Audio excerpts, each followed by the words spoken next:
Hey, what's up guys, aarava here, and welcome back to the episode of my F1 Road to Glory series for 2019 for Season 2 at the Hungarian Grand Prix. Last time out, we had to refrain ourselves from strangling our team to death, and we almost got killed by one Sergio Perez mid-race. By the scruff of the neck, just try and strangle it, almost like I want to strangle Jeff sometimes, and Carl.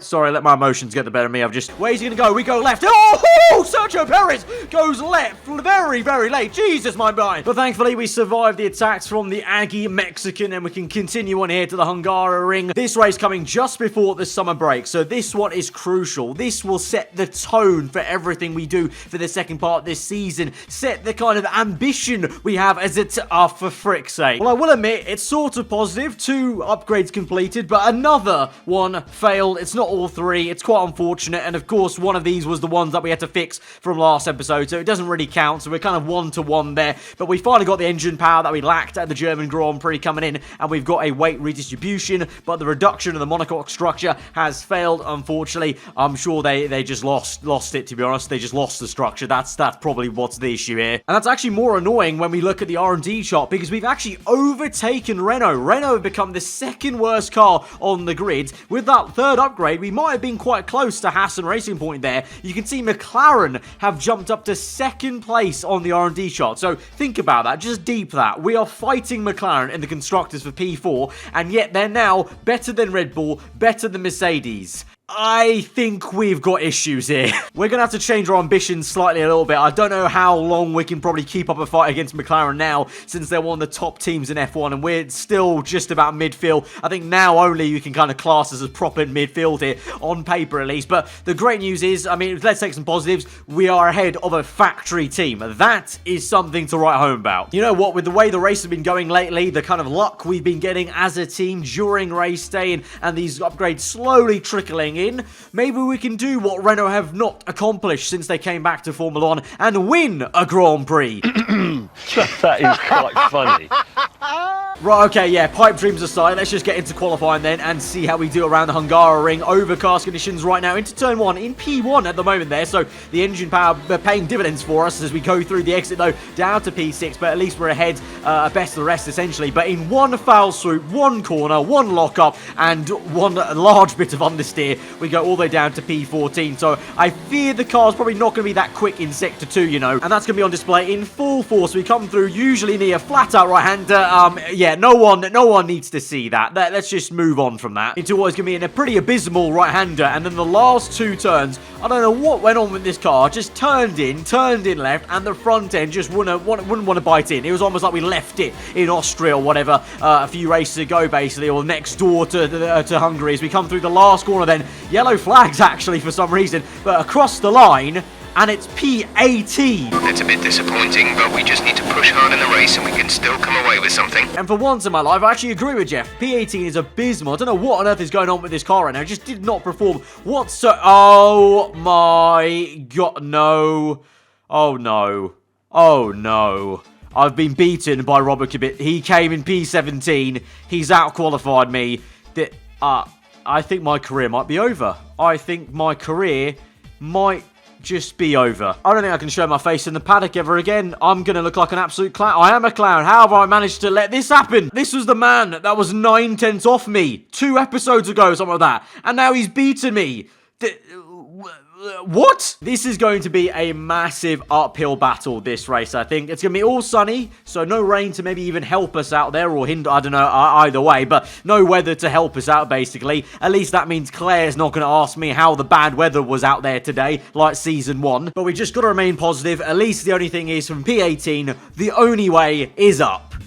Apart from going down to 19th or 20th, but we ignore that. You're lower on the grid than we wanted. See to it that we improve throughout the race. You little cheeky git. One race, I'll have a bad performance and I get out-qualified, and he's bagging me for it. How many times have I pulled this car up to heights it should never see? And now you've got the audacity to go see to it that I should improve. Okay, Jeff. Okay. I think we're going to have some words after this Grand Prix, mate, going to the summer break. I don't think you're going to be going to the summer break well rested, I don't think. But anyway, we look at the strategy then. Going to probably try and delay the first pit stop here. because I feel like traffic's going to be massive for us. We're trying to get some clean air, potentially at the end of the stint, even on worn tyres. I think it would be quite useful, because in past experiences, getting held up is just so easy around the Hungarian, basically, and I don't want that to happen, and we need to obviously try and leapfrog some people. So, going to try that strategy. Hopefully pays dividends, but we've got to have a mega lap one first of all to try and gain some positions, hopefully. So, without further ado, we're going to get into this then and go towards 5 red lights to the Hungarian Grand Prix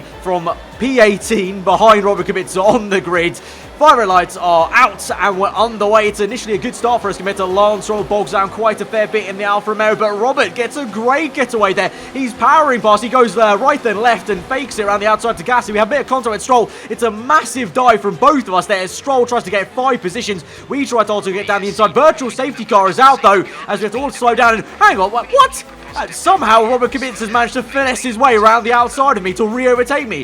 I thought I was dying about 5 cars there. Had to take avoiding action, of course, from the Renault, which tries to squeeze me quite rudely off the circuit onto the grass. But again, what is wrong with me right now? I think I've got some bad juju this race weekend, because Kubica, again, has just done me on the outside there. He's still ahead of me in this race. Right, we're on the restart then. It's going to be a bit of an awkward one, because on the top right you can see we've got Delta time available. So we could pull alongside Grosjean here and get a little bit aggressive with him. He was the man, I think he was the Renault that tried to squeeze me off, cleaning off the circuit. So going to try my best to hustle and harry him. It hasn't really worked out as we go green quite awkwardly here, but through the second last corner trying to push the Frenchman through, all the while really focusing on Robert Kubica, that man up ahead of him. So we're going to send one down the inside, get very, very aggressive there, get the elbows out as Grosjean again nearly squeezes me into the wall. I know I sent it quite late, but he could clearly see me in the mirrors then at that point there. And so Grosjean goes defensive to the middle of the circuit. We're going to have none of it. We'll go down the inside of him. I'm going to try and dive bomb and get the move done, squeeze him out, get the elbows out really on purpose, get right to the edge of the circuit and squeeze him out so much that Gasly gets the place. And so we're up into P15, but the fact remains, Kubica is still ahead of us in P14, and we need to change that. We move on to lap number 2 then, trying our best to hang on to the steering wheel of this car through Sector 2. Really feels so on edge, especially behind the car. But, Kubica with a bit of a lock-up there, so could we try and get him? Is he going to feel the pressure from us? Of course, this is the first time, really, in his entire life, his entire career, at least, his second career in F1, that he's beating a teammate here. This is new heights for Robert. Can we try and get him here and restore the status quo? We move on to lap number 3. DRS available now, but just the straight line speed having to work out with at the moment with overtake mode, and it's not enough at the moment. So I try a little dive, but can't make of it. This is very baffling.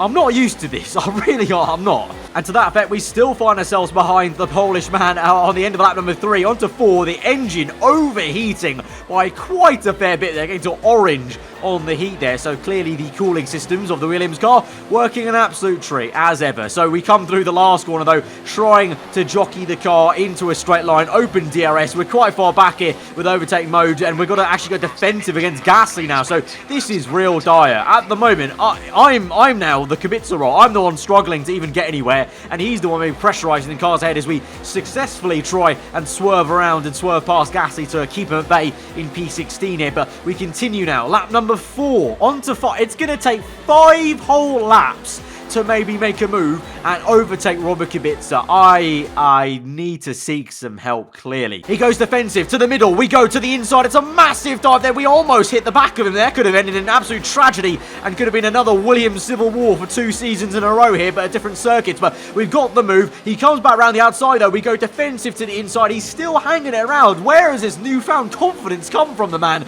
As we come through, though, we remain in P14, but I'm getting a little bit suspicious here. I'm wondering if that one upgrade that failed, maybe it just failed for us, because Jeff's finally heard about all the bad stuff I've been saying about him, and he's giving it to Kubica just on the sly. That seems to be the only logical explanation I can find, personally. But we've now seen the back of Robert Kubica, and we're chasing after Lando Norris. The first time in this race we've seen one of the McLaren cars. To be fair, though, for second fastest car on the grid, Lando doing a pretty piss-poor job here down in P13, so maybe there's hope for us yet to overtake him, but he comes into the pit lane then, so we continue on. Interesting. So he's going for a bit of an undercut strategy, but like I said, Hungary, it's so easy to get held up in Sector 2. So I am hoping the overcut will be the one to go for there. So we continue on. You can see there's a massive bit of scrapping going on there ahead of us there. Down the inside goes, I think that's one of the Racing Point cars of Sergio Perez then on the inside of, I think that's the McLaren, you know what, of Carlos Sainz there. So our two kind of rivals from last episode are battling away there. No, my bad, it's Lance Stroll, actually, my bad, in the Alfa Romeo. The man who made the massive dive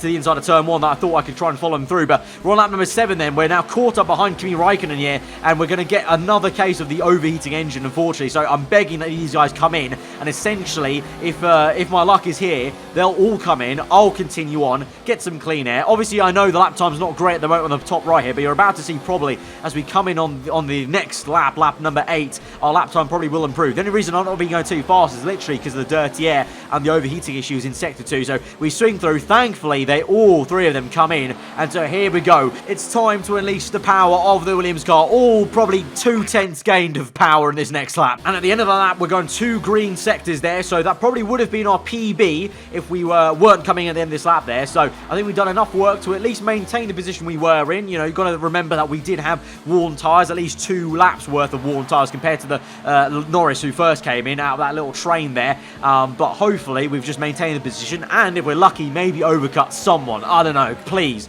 But we're going to come in. It's going to be another decent pit stop, 1.8. The lads are really on it there with the pit stop times as of late here. So here we go, down the pit lane, up into P8 at the moment. But as we come out, we're very slow as we come out. We are in P12 then. Magnussen's got us, but we're so slow down into turn 1. Something's wrong with the car. Something's wrong with the car. Raikkonen's around the outside. It's virtual safety cars out, so that's going to help us out there. We've just maintained the position against it. Whoa, what? Gasly's overtaken. Gasly's just overtaken me illegally under virtual safety car, first and foremost there. But we've got an issue. Our car was very questionably slow coming out the pit lane there, and it's still slow, I can feel, even on the virtual safety car as the Ferrari's parked up there. But as we're nearing the end of the virtual safety car, we've gone down 1 position because of an illegal overtake. Thank you very much, Gasly. But look at this. What's going on with the car? The car, it's broken. It's stuck. It's like it's stuck on the pit limiter. I think we've got some sort of major sensor issue or whatever, but the car just won't go. I'm clicking the DRS button that disengages the pit wall thing. Doesn't do that. I think we've got issues here. I'm depressed. This is it. This is how this race weekend's actually going to end. After all of this, all the clowning of coming behind Robert Kubica, I can't even have the courtesy of trying to match him and outrace him in the race because I have to park up and retire, and these 3 are probably just laughing at me. They're speeding up again, so I expect they've fixed whatever the problem was. Huh? Jeff, can we just pause? Jeff, let's just take a moment to understand what you've just said. They're speeding up again. They fixed the issue with their car. Well, I don't think we should be concerned about whoever the hell you're talking about, because you've not fixed the issue on my car, and we're not speeding up again, are we? So there we have it. It's going to be a DNF at the Hungarian Grand Prix. My car literally just broke. It just broke. I don't know what happened. The sensor went or something kept us engaged in the pit limiter. I don't know. The engine had enough of trying to pull up the rest of the aero and the chassis package and just packed it in and fell asleep at the wheel. It's such a bad weekend for us. For me personally, let's just assess this. We got beaten by Robert Kubica in qualifying. We then were actually outraced by him for the first few laps then. Only then, once we overtook him, pretty much immediately within a lap or 2, we came into the pit stop and our car broke on us. So, yeah, real solid, lads. Great. You know what? I talked about building great momentum for the summer break. This car's going to get slower when we come back from the summer break, isn't it? Well, things didn't really go your way today. Let's have your take. Not the best way to end a race. What went wrong? Well, clearly, Claire, the car is just way too fragile because we came in for a simple pit stop, a thing that every F1 car has to do, and the car just didn't want to have it after that. Just thought, that's my race over. Do you have any comments about the collisions? I don't really know what collision you're talking about, Claire. If you're talking about the collision of my fist into Jeff's face later on after I've finished with this interview, then I'm going to say no comment. It didn't happen, and you shouldn't believe everything the reports say. Well, thanks anyway. And of course, as you would imagine, Kubica didn't get points. Even in a race weekend where he's beating me and outracing me, he didn't score points, so he didn't help the team out. So the team has scored 0 points for this race, and McLaren have re-overtaken us for 4th place in the championship. So thank you very much, Robert. Thank you very much, Jeff. Thank you, Carl. Thank you, everyone in this team. I'm now going off to see my therapist. Thank you and good night. A crumb of saving grace for us will be that after this Grand Prix, we do actually meet our contract objectives, so we get some extra R&D points, 600 to be exact, so that's cushioning the blow a little bit, by about a millimetre, not much else. So we can go ahead and purchase another upgrade. We're not going to actually fix the chassis upgrade this race, because that will take one episode, no matter what. So I'm going to go for a major engine upgrade, making sure that our team remains the best engine on the grid, and because it's great timing. This upgrade, this engine power upgrade, will come in for the Italian Grand Prix. Next episode, if I fix the chassis upgrade, that will then be 2 upgrades coming in, 2 majors coming in for the Italian Grand Prix. And last season, we had a mega race at Monza. So I think with those 2 majors, big double whammy for the Italian Grand Prix, I think we have a good chance, and I'm not joking here, for a podium. And I'm not going to cut in any Top Gear laughter here, because that is serious. We could get a podium at Monza. Maybe if we're lucky, even more than that. We'll see. But that really counts on also this upgrade not failing. So, dear God, please, if it fails, I might actually be fully done. But, guys, if you did enjoy this episode of the F1 Road to Glory series, then be sure to hit that like button. Let me know your thought in the comments below. If you are around here to subscribe weekly for content, now I'm off to go see Jeff and Carl in a debrief room. And my word, is it going to be an active, very active debrief room. Goodbye.